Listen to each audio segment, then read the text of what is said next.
Como se indicó en la secuencia primera, la ley existe a diferentes niveles, que van desde el nivel local hasta el internacional. Pero el derecho internacional es diferente del nacional en el sentido que vamos a explorar en esta unidad. Aún así, tiene mucha importancia para la conservación. La legislación nacional en principio trata y vincula a los individuos, a las corporaciones y actores gubernamentales dentro de un cuerpo normativo. El derecho internacional rige principalmente las relaciones entre los estados, al menos en teoría. Antes de pasar a conversar sobre lo que es el derecho internacional público, tenemos que notar que existe un campo específico denominado derecho internacional privado, que rige las transacciones internacionales y las relaciones entre entidades privadas como las corporaciones. Pero no nos vamos a enfocar en esto durante esta sección. En el modelo tradicional de derecho internacional público, los estados establecen tratados y acuerdos entre ellos, que son vinculantes. Cada estado es responsable de implementar y hacer cumplir a sus ciudadanos las obligaciones contenidas en estos acuerdos a través de la legislación nacional. Esto se basa en el concepto de soberanía estatal, el cual cada país tiene y es su derecho exclusivo de crear leyes dentro de su territorio y controlar las acciones de sus ciudadanos. Sin embargo, este modelo simplista, en el mejor de los casos, no describe realmente la situación legal actual. Empresas multinacionales se han hecho grandes y fuertes en relación con su influencia internacional y sabemos que muchas tienen presupuestos operativos anuales más altos que el Producto Interno Bruto de algunos estados. La línea entre Estado y entes privados no siempre es tan clara, más que nada cuando hablamos de corporaciones y cuando estamos conversando también sobre asociaciones no gubernamentales. La gobernanza privada, como hemos visto anteriormente, ha crecido tanto a nivel internacional como a nivel nacional, a través de estándares corporativos, etiquetas, esquemas de certificación privada. La sociedad civil y los movimientos sociales también pueden regular directamente las corporaciones y multinacionales a través de decisiones del consumidor y a través de acciones que puedan traer cierta vergüenza pública a estas entidades. Hoy en día existe un reconocimiento internacional del importante papel que juegan los actores no gubernamentales dentro del derecho internacional. En este punto, vale la pena dar un paso atrás y preguntarse cuál es el propósito del derecho internacional. Podemos comenzar pensando en un mundo sin ley internacional. En este mundo, la ley solo se crea a nivel nacional o a nivel subnacional. ¿Qué problemas podría acarrear esto? Un problema podría ser cómo tratar los recursos naturales transfronterizos. Imagínense, por ejemplo, un río que atraviesa una frontera entre países. ¿Cómo comparten el agua estos países? ¿Y cómo gestionan los recursos naturales adyacentes? ¿Qué pasa si se contamina el río? ¿Cómo se pueden resolver estos conflictos? También podemos pensar en preguntas relacionadas con recursos globales, como por ejemplo los océanos o la atmósfera.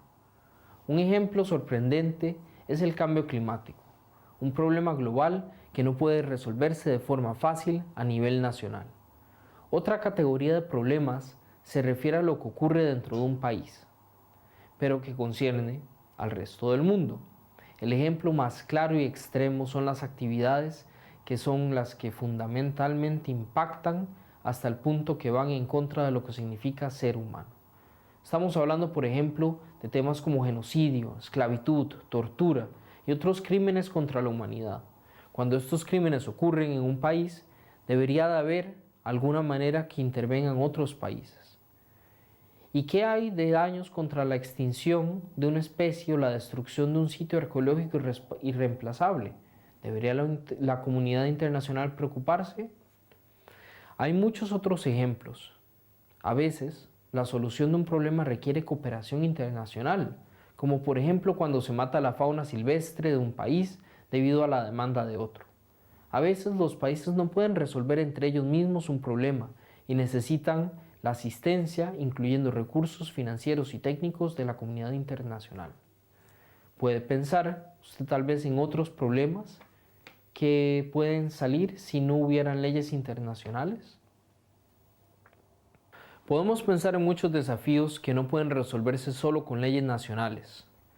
Pensamos en el derecho internacional como un ente que nos puede ayudar con estos problemas. Hay tres funciones principales, entonces, que el derecho internacional puede realizar. El primero es una cuestión de carácter legislativo. El derecho internacional puede crear normas y estándares para la comunidad internacional. Estos pueden incluir principios como la obligación de no causar daños transfronterizos y objetivos como la conservación del 11% de las áreas terrestres y de las aguas continentales a través de áreas protegidas para el 2020. También pueden crear normas de procedimiento como las obligaciones de obtener consentimiento informado previo o realizar una evaluación de impacto ambiental para ciertas actividades. No todas estas normas son vinculantes, pero aunque no lo sean, crean estándares importantes para los gobiernos y los actores privados. La segunda función es de carácter administrativo. El derecho internacional crea mecanismos tales como organizaciones internacionales, procesos, foros, fondos, para monitorear y coordinar la implementación de los estándares. Esto puede incluir organismos globales como la Organización de Naciones Unidas y organismos multilaterales como las organizaciones de Cuenca. También pueden haber organismos específicos como el IPCC, que tienen funciones específicas de carácter, en este caso, científica. La tercera función es adjudicativa. El derecho internacional puede proporcionar mecanismos para resolver disputas entre países. Este incluye, por ejemplo, el Tribunal Internacional de Justicia y el Tribunal Penal Internacional, así como procesos específicos descritos en tratados para resolución de desacuerdos y conflictos. De esto hablaremos más adelante cuando hablemos sobre cumplimiento y ejecución. Hasta ahora, lo que hemos discutido es lo que puede hacer la ley internacional, pero no su aspecto y sus orígenes. Hay tres principales fuentes de derecho internacional. La primera, la hemos mencionado brevemente, son los acuerdos. Estos pueden tener muchos nombres, se les refiere como tratados, convenciones, pactos, etc. Cualquiera que sea su denominación, es importante que estén en forma escrita y las partes deben mostrar la intención de estar obligados por ellos. La segunda fuente de derecho internacional es el derecho internacional consuetudinario, que es aquel que es jurídicamente vinculante aunque no se encuentre en un tratado específico. Se define por dos criterios. Uno, la práctica general de los estados, que deben seguir o que lo acatan siguiendo una noción de legalidad. A menudo se debate si un principio en particular ha alcanzado el estado de derecho consuetudinario. Un ejemplo bien conocido es, por ejemplo, dentro de la ley del océano, que se basó en gran medida en el derecho internacional consuetudinario durante siglos antes de su codificación en los años 80.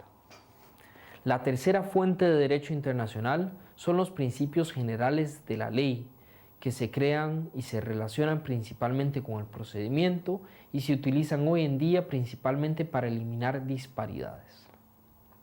Además de la ley internacional vinculante, la que se conoce en inglés como el hard law o ley dura, existe dentro del mundo y sistema jurídico internacional lo que se considera como jurídicamente no vinculante, pero que tiene cierto peso y cierta importancia. A esto se le denomina ley blanda o soft law e incluyen declaraciones no vinculantes, resoluciones, programas de acción, memorandos de entendimiento y otros actos de este tipo que ayudan a los actores a coordinar y a desarrollar actividades y metas que tienen en común. La ley blanda o soft law también puede convertirse en ley vinculante o hard law. O también cuando los principios de la ley son asumidos por los estados y empiezan a ser repetidos y a ser implementados periódicamente, puede convertirse incluso en derecho internacional consuetudinario. En la siguiente secuencia vamos a conversar sobre las diferentes convenciones internacionales específicas relevantes para la conservación del medio ambiente.